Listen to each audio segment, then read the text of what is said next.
Hello, welcome to the final video of our 5-video series on basic formulation within the Ink Formulation 6 software. In this final video, what we're going to do is take everything we did in the first 4 videos and combine it up to create a new formulation, possibly correct that formulation, using a work-off container that we created in video 4. So we'll start by go ahead and just getting logged in here.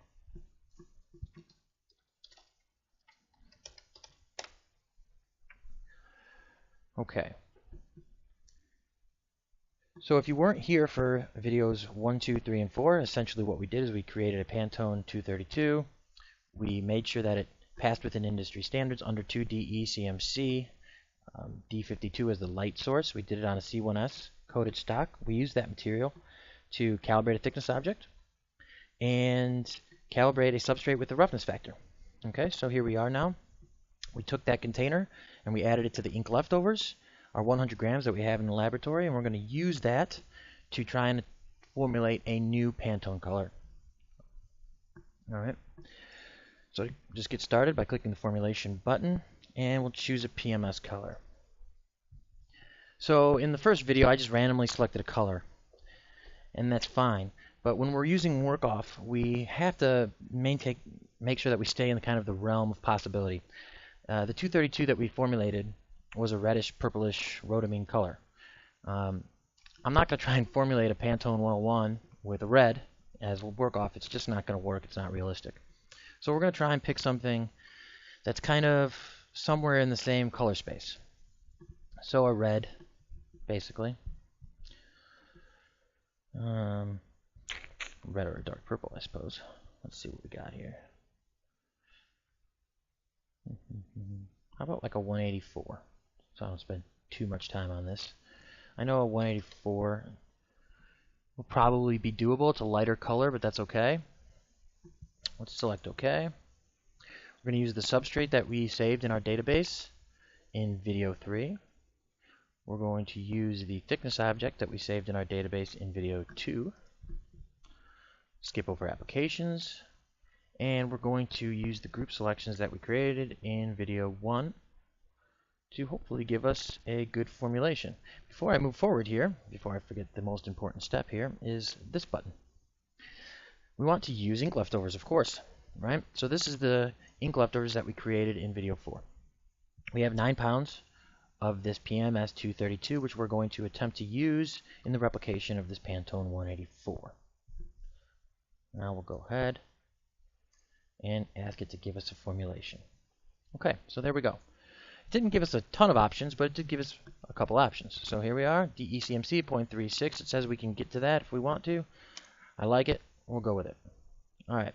So now you can see it gave us a formulation, and it wants us to use 18, just about 19% of this warm red, and it wants us to go grab this container off the shelf and use it at 22.8%. All right. So, just to give you a brief example here, if we were using this formulation to create a bucket of ink, 40 pounds, 45 pounds, we would be essentially getting rid of that entire work-off container. That whole 9 pounds would be gone in one formulation. But of course, it only works if it works. So let's head to the lab and go ahead and do our weigh-ups, and we'll be back in a couple minutes.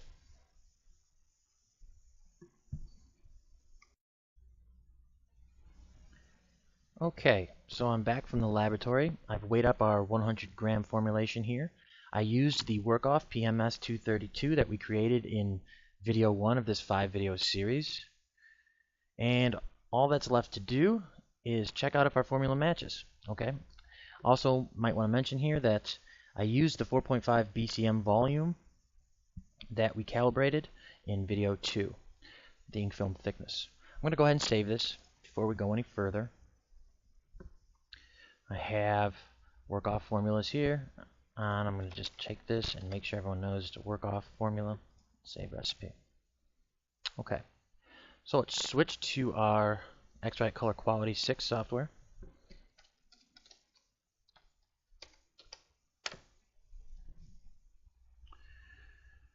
Alright, so let's do a quick compare. D52, status T, no filter, these are our default settings. Let's measure, or I'm sorry, not measure, let's go find our 184 here in the Pantone Digital Library. Bunch of windows pop up. Select the ones that we want to see. These are my personal favorites, the spectral curve, of course, and the visual. And let's take a measurement, see where we're at.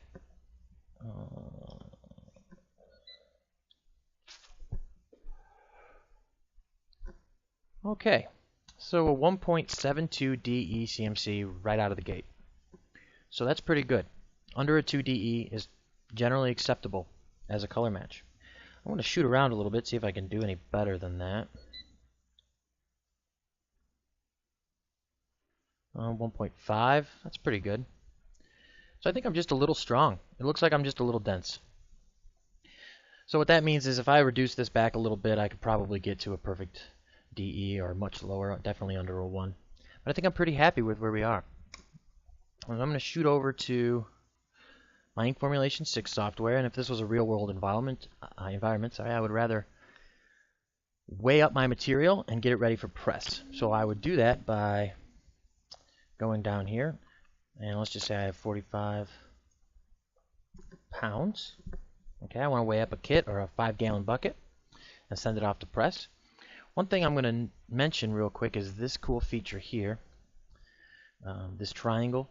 What that is it's basically saying leftover amount exceeded maximum recipe amount 40.76 pounds. So I'm going to click that. What it's saying is you only put 9 pounds in inventory. So with this current formulation, the max you can manufacture is 40.76 pounds. So essentially we're getting rid of our complete work-off container.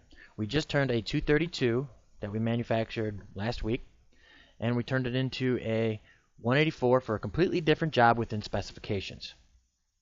Okay, and that concludes our 5-video series on basic formulation within the ink Formulation 6 software. Thank you for joining us here. I hope I gave you some cool features to look at and think about. If you have any questions or there's things that you want me to go over, features that you want to learn, or something that you would want a tutorial about to help you out, I'd be more than happy to go ahead and create those tutorials for you and upload them for everybody to enjoy. Thank you for joining us, and have a good day. Bye.